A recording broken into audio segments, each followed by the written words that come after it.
Question आया समझ? चलो देख लो, क्वेश्चन समझाते हैं तुरंत। इसका तो फिगर ही है, बस तुरंत तुरंत बन जाएगा ये।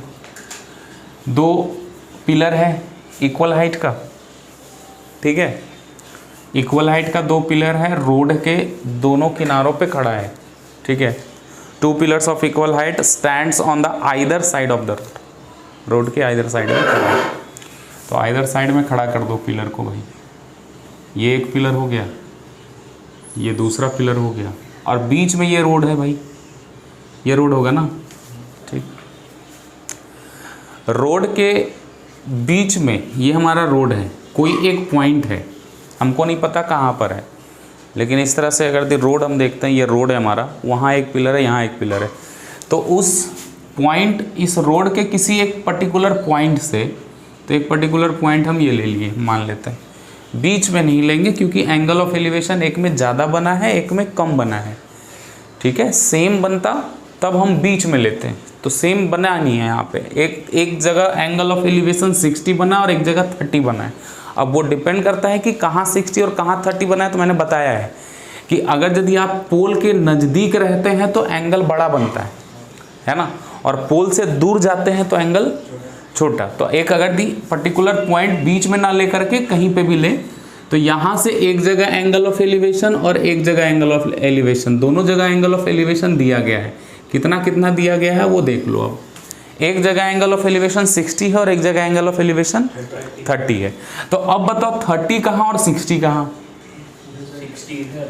60 लेफ्ट साइड वाले में बनेगा क्योंकि ये पोल के नज़दीक, तो पोल के नज़दीक जाएंगे तो एंगल बड़ा बनता है। तो यहाँ नहीं, यानी कि यहाँ 60 बनेगा और यहाँ पे 30 बनेगा, ठीक है। ये बस पहचानना है, तो बस काम खत्म हो गया।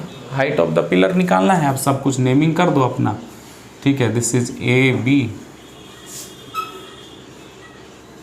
CD और ये E कर दो। तुम अपना काम करो, हम अपना काम करते हैं, ठीक है। हाँ, एग्ज़ाम में मैंने पहले ही बता रखा है, इसमें बहुत स्टूडेंट्स डायरेक्ट कर देता है। हम बार बार कह रहे हैं यहाँ डायरेक्ट कर दो चलेगा, लेकिन एग्ज़ाम में आपको मेंशन करना पड़ेगा कि पोल कौन है, पॉइंट कौन है, रोड कौन है, ठीक है।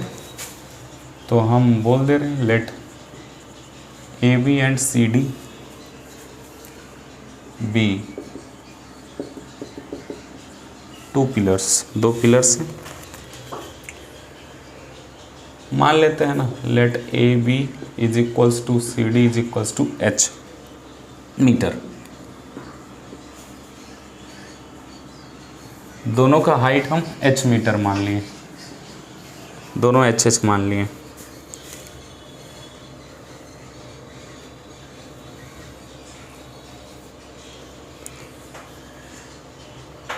और कुछ दिया हुआ है क्या? 100 मीटर वाइड, देखो रोड का भी चौड़ाई दिया हुआ है जी, है ना, वाइड ब्रेथ दिया हुआ है।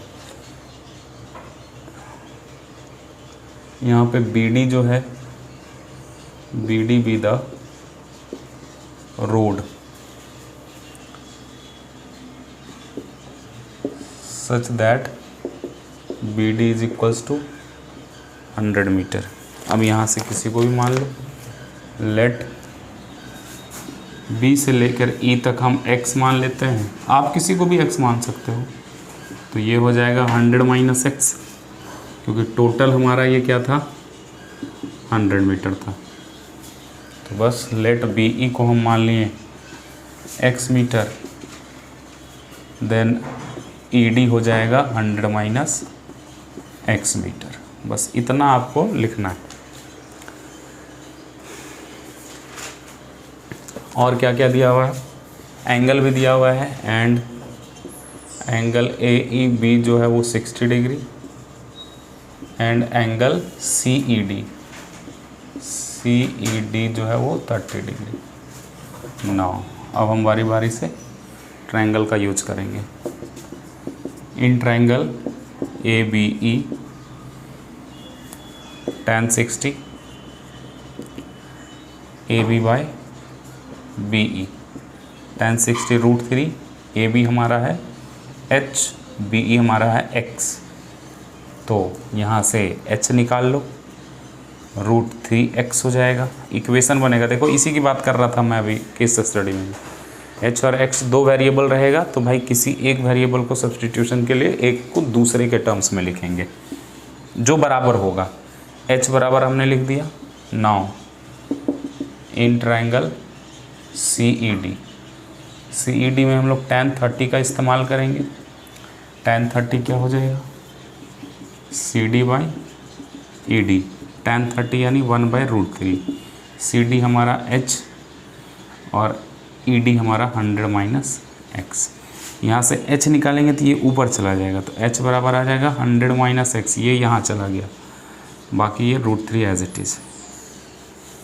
तो ये 1 हो गया, ये 2 हो गया, दोनों का H का ही वैल्यू आया, इसीलिए हम यहाँ पे बोल देंगे from equation 1 and 2। From 1 and 2 बोल दो, फ्रॉम इक्वेशन 1 एंड 2। 1 एंड 2 से क्या हो जाएगा √3x is equals to 100 minus x by √3। Cross करेंगे तो ये 3x आ जाएगा। दिस इज़ 100 माइनस x, ये इधर आ जाएगा तो 4x इक्वल्स टू 100। आया था आंसर, बताओ। x का वैल्यू 25, x का वैल्यू 25 आया, यानी कि b से लेके e तक। तो h भी निकाल दो।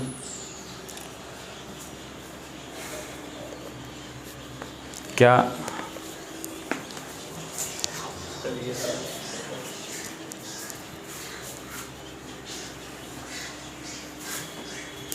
ये मैं निकाल देता हूँ, इसी में x आ गया,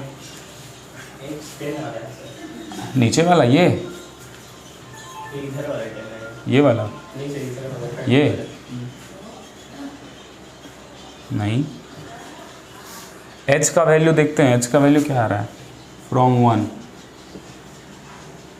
h is equals to √3x, तो h इज इक्वल्स टू 25√3। तो √3 का वैल्यू पुट करोगे तो 25 इंटू 1.732, तो h इज इक्वल्स टू यहाँ से आ जाएगा, मल्टीप्लाई करेंगे तो 43.3 मीटर। तो हाइट ऑफ द पोल आ गया 43.3 मीटर। और वो जो पॉइंट है रोड पे वो एक दूसरे से 25, एक जो है वो 25 सेंटीमीटर के डिस्टेंस पर है और एक 75 मीटर के डिस्टेंस पर है। ये आपको बोलना पड़ेगा, ठीक है।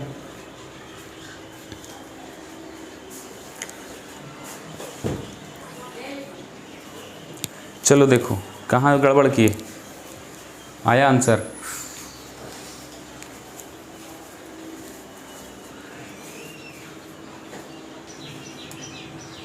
फिर से क्वेश्चन वैसे ही है ना, फिर से क्वेश्चन वैसे ही बोले ना। हाइट एंड डिस्टेंस देखो शुरू में लगता है पता नहीं क्या है, तुमको पूरे ट्रिगोनोमेट्री में केवल प्रूफ वाला ही दिक्कत कर सकता है आपके एग्जाम में।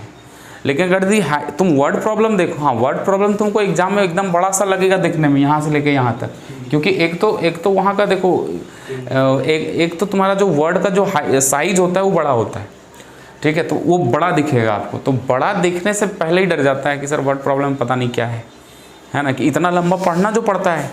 अब पढ़ने में दिक्कत स्टूडेंट के साथ ये है, तुम लोग साथ ये होगा कि तुम लोग पढ़ते एक बार बार बार कहे हैं वर्ड प्रॉब्लम में, ठीक है। याद होगा कि वर्ड प्रॉब्लम जब भी काम करते हैं तो वर्ड प्रॉब्लम में लाइन बाय लाइन पढ़ो और समझो पहले कि कहे क्या रहा है। एक ही बार पढ़ दोगे इंग्लिश के पैसेज के जैसा तो नहीं समझ में आएगा। अब लाइन बाय लाइन इसमें पढ़ो, चाहे वो क्वाड्रेटिक इक्वेशन वाला जो वर्ड प्रॉब्लम हो वो हो, चाहे वो लीनियर इक्वेशन से तो खैर नहीं आ रहा है, क्वाड्रेटिक इक्वेशन वाला जो वर्ड उसमें लाइन बाय लाइन पढ़ो तो ही वर्ड प्रॉब्लम बनेगा, तभी सॉल्व कर पाओगे। बाकी इस क्वेश्चन को अगर फिगर बना लिया क्वेश्चन खत्म है, क्वेश्चन खत्म है सर, कुछ है ही नहीं इसमें क्वेश्चन। एक ट्री है भाई, कहानी बना दिया बस, एक ट्री है, ट्री पहले बना दो, ठीक है। स्टॉर्म हुआ, टूट गया, यहाँ से टूटा सर, ठीक है। अब ये पूरा बना देना है ऐसे कि हाँ ये ट्री है, ठीक है, क्योंकि total height of the tree पूछा, तो total height of the tree आपको मानना पड़ेगा AB, this is the height, है ना। और ये एक पॉइंट मान लेते हैं C है जहाँ से ये टूट करके गिरा, तो ये वाला टूट करके ऐसे करके गिरेगा। तो अब यहाँ पर एक बात समझना है कि यहाँ से टूट करके ऐसे करके गिर गया सर, ये वाला पार्ट। तो AC और यहाँ से ये जो CD है वो तो सेम होगा, ये जितना होगा वही इतना AC होगा, पहले तो ये समझ, है ना।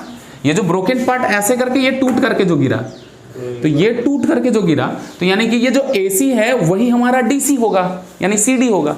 और ये निकल गया, ये पता चल जाएगा, और यहाँ से कुछ निकाल लेंगे, हाइट ऑफ द ट्री निकाल लेंगे, क्योंकि आपसे पूछा है find the total height of the tree. Total height of the tree ये है पूरा, है कि नहीं? तो सिंपल है। अब टोटल ये टच करके गिरा, और गिरने के बाद जो जिस पॉइंट, ग्राउंड के जिस पॉइंट को टच किया, वो टच करके कितने डिग्री का एंगल बना रहा था? देखो क्वेश्चन भी 30 डिग्री। बात खत्म। सर कितने, अब जो पॉइंट है वो फुट ऑफ द ट्री से कितने दूरी पर है? देखो दिया है, फुट ऑफ द ट्री से कितने डिस्टेंस पर है? 9 मीटर। 9 मीटर। बात खत्म है ना सर? क्या एक बार इसमें दो ट्रिगोनोमेट्रिकल रेशियो यूज करेंगे? कैसे? हमें एक तो C से लेके B तक का डिस्टेंस है ये, तो यहां tan का यूज कर लेंगे, बेस पता है तो परपेंडिकुलर आ जाएगा। और एक बार किसका यूज करेंगे बताओ? सर एक बार साइन को कर लेंगे, ये आ गया तो उसके बाद साइन को, लेकिन हम क्या करेंगे, ये पता है तो एक बार कॉस का यूज कर लो, तो बेस बाई हाइपोटेनस से CD आ जाएगा, और CD और CB को ऐड कर देंगे तो पूरा हाइट ऑफ द ट्री नहीं दे देगा। समझ में आया? तुम अपना सॉल्व करो, हम अपना सॉल्व करते हैं, ठीक है? तो यहां पहले बोलना पड़ेगा आप लोगों को, है ना? थोड़ा लिखने के लिए समझ लेना यार, लिखने में नंबर कट जाता है नहीं तो, ठीक है? पहले मान लेना है कि late AB be the height of the tree। AB जो है वो ट्री का हाइट है। कथा कहानी लिख देना, क्योंकि इसका कैलकुलेशन बहुत ही छोटा बनता है। From a point C it break and touches to the ground at D। So यहाँ बोलना पड़ेगा कि AC is equals to CD, that is the broken part, both are, this is the broken part। मैं बार बार कहता हूँ, exam में आपको जैसे ज्योमेट्री वाला सवाल है, आपको इतना सारा यहाँ कुछ लिख देना है, जो तुमको ये मान करके चलना है कि जो कॉपी मेरा चेक करेगा वहाँ कुछ नहीं आता उसको, ठीक है? और हमको लिख करके उसको समझाना है। तो तुमको अब अपने दिमाग से सोचो कि यहाँ क्या क्या लिखा जाए कि अगले व्यक्ति को समझ में आ जाए कि क्या गिवन है और क्या प्रूफ करना है। बस वही मामला ख़त्म। पहला स्टेप ही देखे, हम लोग कॉपी चेक करते तो क्या होता है, स्टेप पहला सारा कुछ लिख लिया। कैलकुलेशन इसका तो छोटा है, तुम अगर इसका तुम देखोगे तो 1 पेज में कैलकुलेशन है। अब पता चला लंबा चौड़ा 5 मार्क्स का है, तो थोड़ा ये लिखोगे तो, क्योंकि ये बॉडी पार्ट है ना, ये वाला जो इंट्रो वाला पार्ट है, जो बॉडी पार्ट है, उसमें मार्क्स रहता है, तो इसीलिए वो 5 की जगह 4 दे देगा अगर इस तरह कुछ नहीं लिखोगे तो इसलिए लिखने के लिए सीखना है। 11-12 में यही होता है। 11-12 में होता ये है कि लिखना नहीं जानता है बच्चा, बोलता है नंबर कहाँ कटा, ठीक है सर सही तो किए थे सारा। तो वहाँ ट्रेनिंग में स्पेशली ये बताया जाता है कि जो लिखने का तरीका होता है ना, वो सबसे मैटर करता है, कि नहीं लिखोगे सही से नंबर कटेगा, ठीक है? तो ये दे दिए, और क्या ज़रूरत है? बस हो गया सर, इतना पार काफ़ी है। अब इन ट्रायंगल, अब एंगल को मेंशन कर दो, एंड एंगल CDB 30 डिग्री है, D से लेके B तक हमारा जो गिवन है ना सब लिख दो, 9 मीटर है, ठीक है? हमें निकालना है, टू फाइंड भी लिख दो, है ना? मतलब उतना भी अब देख देख के मत लिखते रहना कि पता चला टाइम ही खत्म हो जाए। To find AB, this is the height of the, वो तो ऊपर मेंशन किया ही है जो कि हमको निकालना है। खैर ये नहीं भी लिखोगे चलेगा सर। अब इन ट्रायंगल, कौन सा ट्रायंगल है सर? BDC क्या यूज कर लें? सबसे पहले BC निकालने के लिए हम tan का यूज कर सकते हैं, ठीक है? सीधा tan 30 का यूज कर ले। tan 30 हो जाएगा कितना? बेस यहाँ पर ये है 30, तो ये परपेंडिकुलर हो जाएगा BC बाय BD या DB। tan 30 1/√3। BC निकालना है सर, BC को कुछ माना नहीं है तो BC को BC ही रहने दो, ठीक है? और ये हमारा क्या है? 9। तो BC यहाँ से आ गया, ये 9 ऊपर चला जाएगा तो 9/√3 आ जाएगा। इतना ही में छोड़ेंगे हम यहाँ पर रूट। अब देखो बहुत कोई क्या करता है कि √3 का वैल्यू यही पुट कर देते, करना ही नहीं है, लास्ट में जाके, सबसे लास्ट में जाके √3 का वैल्यू पुट करेंगे हम लोग, ठीक है? तो ये हमारा BC आ गया हमको, ठीक है? अब यहाँ से क्या आ जाएगा? नेक्स्ट हम बोलेंगे अगेन इन ट्रायंगल, क्योंकि बार फिर से आप वही ट्रायंगल का यूज कर रहे हैं। तो again in triangle BCD BCD, again in triangle BCD triangle में अब की बार जब ये 9 है, तुम चाहो तो देखो यहाँ पे BC हम निकाल चुके हैं, तो तुम चाहो तो यहाँ पर साइन का भी यूज कर सकते हैं BC/DC का, ठीक है। पर √3 है तो चलो भाई तुम्हारी मर्जी, किसी को भी यूज करो, आंसर में कोई फर्क नहीं पड़ेगा। हम यूज कर लेते हैं किसका, cos 30 का, क्योंकि बेस पता है और ये हाइपोटेनस हमको चाहिए। सर ऐसा क्यों चाहिए सर, क्योंकि ये CD जितना होगा उतना ही AC होगा, और AC जब तक नहीं पता चलेगा तब तक हाइट ऑफ द ट्री नहीं पता चलेगा, क्योंकि AC और BC मिल करके ही पूरा हाइट ऑफ द ट्री है। तो इसी कारण से cos 30 का वैल्यू सर सीधा यूज कर लो, क्या BD बाई CD यूज हो जाएगा, है ना, बेस बाय हाइपोटेनस। cos 30 का वैल्यू बोलो √3/2, है ना, BD 9, CD चाहिए, तो CD यहाँ से क्या आ गया, CD इसको यहाँ ले जाओ, इसको यहाँ ले जाओ, इसको यहाँ ले जाओ। अब ये तुम अब उतना मना करो ना, तो तुमको नहीं पता हो तो सीधा ऐसे लिख दो, तुम क्रॉस मल्टीप्लाई करके करना एग्जाम में। ये 18 क्रॉस मल्टीप्लाई हो गया तो CD क्या आ गया 18/√3। अब हम क्या कर देंगे, हमको पता हाइट ऑफ द ट्री क्या है, हाइट ऑफ ट्री वो है हमारा AB, जो कि किससे देगा BC प्लस CD से, ठीक है, CD से, जो कि CD किसके बराबर है हमारा AC के बराबर। तो BC प्लस यहाँ AC लिखो, और AC क्योंकि CD के बराबर है तो कोई दिक्कत नहीं है, डायरेक्ट वैल्यू पुट कर सकते हैं, क्योंकि यहाँ बोल दिए हैं हम ये वाला चीज़ हम बोल दिए हैं, ठीक है। तो 9/√3 प्लस 18/√3, 9 और 8 ये कितना हो गया 27, √3 काट दो पहले, √3 तो यहाँ से आ गया ना, हाँ ये 27√3/3 यहाँ से काट दिए तो 9√3, और 9√3 का मतलब है कि 9 × 1.732, आंसर बताओ जल्दी से, 9 2 18, 9 3 27 28, 15.757 1.73 दिया बस लेने के लिए सर, नहीं 1.73 वहाँ पे कुछ बुक में हाँ, जब अगर 1.73 दिया हुआ है तो देखो उस दिन मैंने बताया था ना उस क्वेश्चन में जी, है ना, कि 732 नहीं था, तो अगर सिर्फ 73 यूज करने बोला है तो सिर्फ 73 यूज करेंगे। तो 9 3 क्या आ जाएगा 27, 2 बचा 56, 2 15.57 कैसे आ जाएगा, अच्छा हाँ 9 से 63 होगा 15 ना, ठीक है, ये metre height of the tree निकल गया, बात खत्म। क्वेश्चन आसान है, हाइट एंड डिस्टेंस कोई चैप्टर ही नहीं है, इजी चैप्टर है, और वो 5 मार्क्स का वेटेज रखता है तुम्हारे फाइनल एग्जाम, तो तुम पर डिपेंड करता है कि तुम उसमें 5 मार्क्स लाते हो कि नहीं। थोड़ा सा आपको कंफ्यूज बस थोड़ा सा करता है, देखो ये सब सवालों में मैं बताता हूँ, जैसे देखो ये एक सवाल में आपको परेशान करने में कैसे करेगा, देखो क्वेश्चन लिखो तो बड़ा अच्छा सवाल है,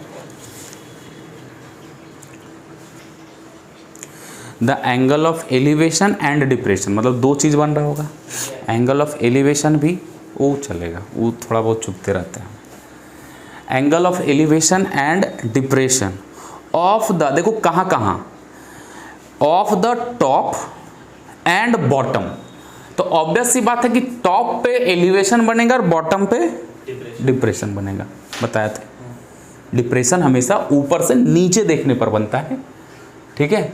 अब बिल्डिंग में खड़े ऊपर से नीचे देखो डिप्रेशन बनेगा ही भाई, ऐसे भी समझो, देख करके डिप्रेशन में आ जाएगा भाई कितना नीचे, तो ऐसे भी समझ सकते हो कि डिप्रेशन बनेगा नीचे देखने तक, उल्ट ऊपर देखने, देखो जहाज भी जाते रहता है तो ऊपर बड़े अच्छे से देखते हैं, एलिवेशन है भाई, उड़ने का मन करता है। तो elevation and depression of the top, किसका, of the top and the bottom of the tower, tower का एलिवेशन और डिप्रेशन बढ़ रहा है कहाँ से, from the top of the building. अब देखो बिल्डिंग पे खड़े हैं सर, हम हैं बिल्डिंग पे खड़े, ध्यान से समझना, बिल्डिंग पे खड़े हैं हम, बिल्डिंग पे खड़े हैं, देखो ये बिल्डिंग है सर, ये हमारा क्या है, बिल्डिंग है, बिल्डिंग के टॉप पे खड़े हो तुम। अब बोला है ना क्यों बन कहां से रहा है, एंगल और डिप्रेशन बन कहां रहा है, एलिवेशन और डिप्रेशन कहां से बन रहा है, बिल्डिंग के छत से बन रहा है, टॉप से बन रहा है, कहां पे, टावर के एक टॉप पे और एक टावर के बॉटम पे, तो बन गया ना हमारा। और इसका मतलब टावर के टॉप पे, मतलब टावर तो ऑब्वियस सी बात है कि ऐसे करके टावर अगर खड़ा है, हाँ टावर कर दिया ऐसे खड़ा है, तो टावर के टॉप पे बन गया ये हमारा एलिवेशन। तो एलिवेशन ऐसे बनेगा ना टावर के टॉप पे, ये हमारा क्या हो गया सर, ये पूरा का पूरा टावर हो गया। टावर के टॉप पे और टावर के बॉटम पे डिप्रेशन बना है, यानी कि ये ऐसे बनेगा डिप्रेशन। बताओ डिप्रेशन ये वाला होगा, बताओ ये वाला, डिप्रेशन ये वाला लेंगे ना, समझ में आ रहा है ना?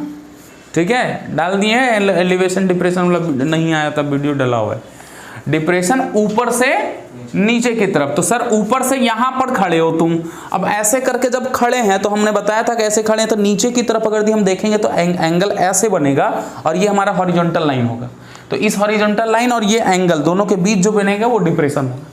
तो अब यहां पर ये वाला एंगल बोला है, अब देखो क्या बोला है, सबसे पहले टॉप एलिवेशन लिखा था, तो एलिवेशन के लिए क्या है, देखो 30 डिग्री, पहले 30 डिग्री है फिर बाद में 60 डिग्री है रिस्पेक्टिवली बोला है, यानी एलिवेशन हमारा 30 डिग्री बन रहा है और डिप्रेशन हमारा 60 डिग्री बन रहा है। बन गया फिगर।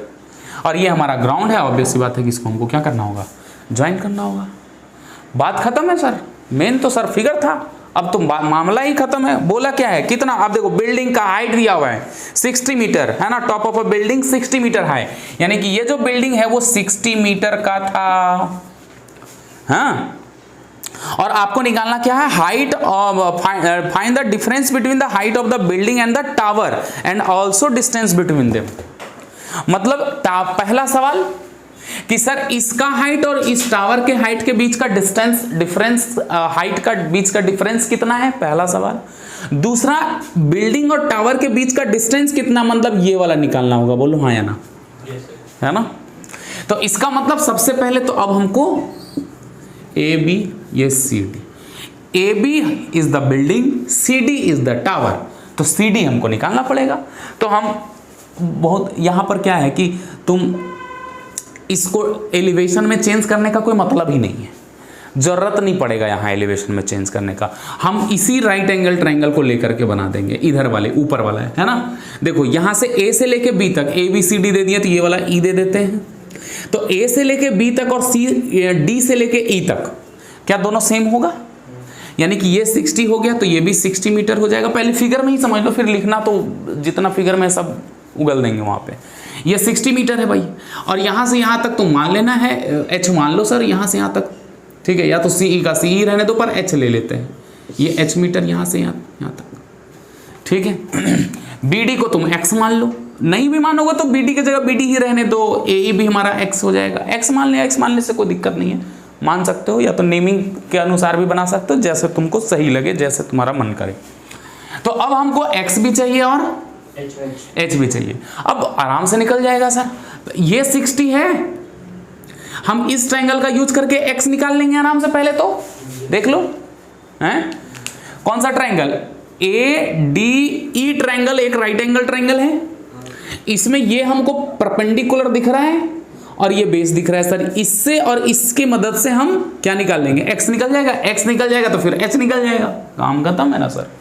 तो पहले बोल देते हैं, let A B is equals to 60 metre, this is the height of the building, height of building, and क्या C D is equals to, C D जो भी है, let C D be the height of tower हो गया, ये हमारा हो गया क्या, हाइट ऑफ टावर। समझ पा रहा है लोग को, ठीक है, C D is the height of the tower. अब सीधा लिख दो कि ए बी जितना होगा, ए बी के बराबर ए डी होगा, और ए डी जो है वो 60 मीटर है, ठीक। एंगल को मेंशन करो, लेट ये भी बोल दो कि लेट सी से लेके ई तक एच मीटर, ए से लेके ई तक, जितना ए से लेके ई तक है उतना बी से लेके डी तक भी है, क्योंकि B D is the distance between the building and the tower, X metre, ठीक हो गया। एंगल को भी मेंशन करो, ठीक है, क्या, डी ए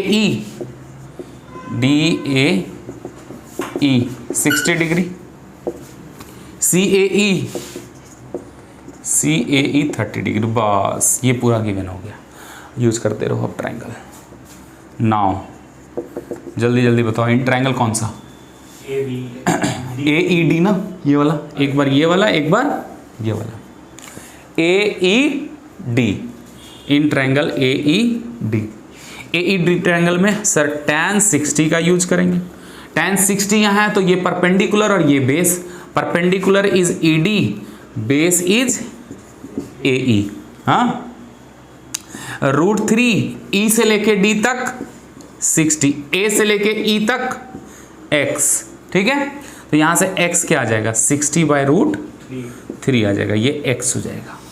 और यही हमारा डिस्टेंस बेसिकली है बिल्डिंग और टावर के बीच। बस यहाँ से जो भी आएगा, पहले हम क्या निकाल लेते हैं, चलो h निकाल लेते हैं, ठीक है। या तो तुम यहीं से पहले निकाल सकते हो, या तो लास्ट में जाके लिख देना कि भैया ये हमारा बिल्डिंग और हाइट टावर के बीच का डिस्टेंस है, लास्ट में निकाल देना। नाउ अब यूज कर लो, पहले h निकाल लो। इन ट्रायंगल ए सी ई, यहाँ पे क्या यूज कर देंगे हम, tan 30 का, tan 30 क्या हो जाएगा, सी ई बाय ए ई, tan 30 यानी 1/√3 सी से लेके ई तक h, ए से लेके ई तक 60√3 x, है ना। तो अब यहाँ से क्या आ जाएगा, 1/√3 और x का वैल्यू फ्रॉम इक्वेशन 1 से पुट कर दो, क्योंकि h चाहिए ना, तो x का वैल्यू पुट कर सब्स्टिट्यूट करेंगे। x का वैल्यू 60/√3 है, तो 60 नीचे डिवाइड बाय √3 है तो वो ऊपर चला जाएगा, ठीक है। यानी तो तुम जैसे कर रहे हो, बोले ना जैसे कर रहे हो, तुम यहाँ रैशनलाइज कर चुके हो तो 20√3 आया होगा, तो 20√3 यहाँ पुट कर दो, जैसे भी करना, ठीक है। तो अब यहाँ से क्रॉस मल्टीप्लाई करोगे तो क्या आ जाएगा, ये इससे मल्टीप्लाई होकर के 3h आ जाएगा, और ये इससे मल्टीप्लाई होकर के 60 आ जाएगा। बोलो कैसे आया, समझ में आया, नहीं आया। ये √3 3 इंटू h, 60 इंटू 1 60, तो h का वैल्यू क्या आ गया, 20 मीटर। h का आ गया, तो बताओ तो अब सब कुछ लिख दो। अब यहाँ लास्ट में एकदम प्रेम पूर्वक एकदम आराम से लिख दो, ताकि वो दिखे कि sir height of the tower, ऊपर ले हाइट ऑफ द टावर, क्योंकि आंसर वो देखो चेक करते हैं ना हम लोग, तो आंसर भी दिमाग में बैठ जाता है टीचर के कि हाइट ऑफ द टावर निकाला क्या है। जैसे height of the tower answer इसको सही मिला, तो देखो क्या होता है एग्जाम में जब कॉपी चेक होता है, जैसे कॉपी चेक हो रहा है तो हाइट ऑफ द टावर लिख दिए आंसर, आंसर तुम्हारा सही निकला, पहले तो दिमाग में जाएगा उसका कि आंसर लाया क्या हुआ, ऐसे ऐसे देखेंगे हम लोग, देखते हैं अच्छा हाइट लाया क्या है, इतना लाया, अच्छा सही है, हाइट सही है। तो अब वो क्या करेगा ना, अब वो इस पर थोड़ा बॉडी, जो आंसर वाला बॉडी है उस पर थोड़ा कम ध्यान देगा, नो डाउट कि ध्यान देगा, लेकिन थोड़ा लिबरल होकर के, अरे हाँ आंसर वाला तो आइए गया है, इसका मतलब बात सही है, क्योंकि वहाँ आंसर थोड़े पता रहता है स्टूडेंट्स को कि आंसर मैच करके लिख दिए, तो आंसर लाया है इसका मतलब क्या है कि इसका मतलब स्टेप थोड़ा बहुत सही किया होगा। जैसे ही तुम्हारा आंसर सही ला करके यहाँ पर कहीं प्लस माइनस कहीं गलती की, अब तुम्हारा कॉपी बड़े अच्छे से चेक होगा कौन सा स्टेप गलत किया है। सर ये स्टेप, इसका मतलब यहाँ से लेकर यहाँ तक नंबर मिलेगा, इस स्टेप में हाफ मार्क्स काट गया, इसको गोल कर दिया जाएगा, हाफ मार्क्स काट लिया और फिर फाइनली बोल दिया भाई यहाँ, जिसकी वजह से 1 नंबर कट गया, ठीक है। तो आंसर तुम्हारा सही आया, तो थोड़ा लास्ट में इसीलिए कहते हैं कि जब तुम सारा कुछ सही लिख रहे हो तो लास्ट में आंसर को थोड़ा बॉक्स में करके लिख दिया जाता है, ताकि वो डायरेक्ट स्ट्राइक करे, पूरा बॉडी पार्ट में ना देख करके एग्जामिनर को डायरेक्ट आंसर पे फोकस चला जाए, कि आंसर पे जैसे ही फोकस गया तो अब वो तुम्हारा कॉपी जो थोड़ा क्या है लिबरल तरीके से, कि हाँ चलो ठीक है आंसर आ गया, इसका मतलब कहीं ना कहीं सही किया है। अब वो थोड़ा बहुत स्टेप देखेगा कि क्या सारे स्टेप सही हैं, क्या सारे स्टेप लिखा है उसने, तो फिर नंबर मिल जाएगा, ठीक है। क्योंकि भाई समय से रिजल्ट भी तो निकालना रहता है, ये भी तो बात है, सब कुछ है, तो इसीलिए कहते हैं कि थोड़ा ध्यान से पूर्वक थोड़ा बहुत स्टेप छूटेगा, लेकिन आंसर आ रहा है तो थोड़ा ये होगा। हाइट ऑफ द टावर क्या हो जाएगा, हाइट ऑफ टावर क्या हो जाएगा, देखो 60 प्लस यहाँ से कितना है 20, 80 मीटर आ रहा है क्या हाइट, यस सर, ठीक। Height of the tower 80 metre, तुम बॉक्स वगैरह में करके लिख देना। बाकी डिस्टेंस बिटवीन द, लास्ट में लिख देना डिस्टेंस बिटवीन क्या, distance between building and tower क्या हो जाएगा, 60/√3 है सर, तो ये √3 ऐसे, तो 20√3 और √3 का वैल्यू 20√3 पुट करेंगे तो 20 × 1.732 कितना आया है बताओ, जीरो सर इसको नहीं किया √3 से मल्टीप्लाई 1.73 नहीं लिखा 1.732 से मल्टीप्लाई हमें करके दिखाना होगा 34.64 मीटर, ठीक है। √3 का वैल्यू अगर पुट करने बोला है, इसका मतलब वहाँ पे क्या करना होगा, तुमको दिखाना पड़ेगा आंसर ला करके। तो ये ऐसे ऐसे सवाल हैं सर, ज़्यादा कुछ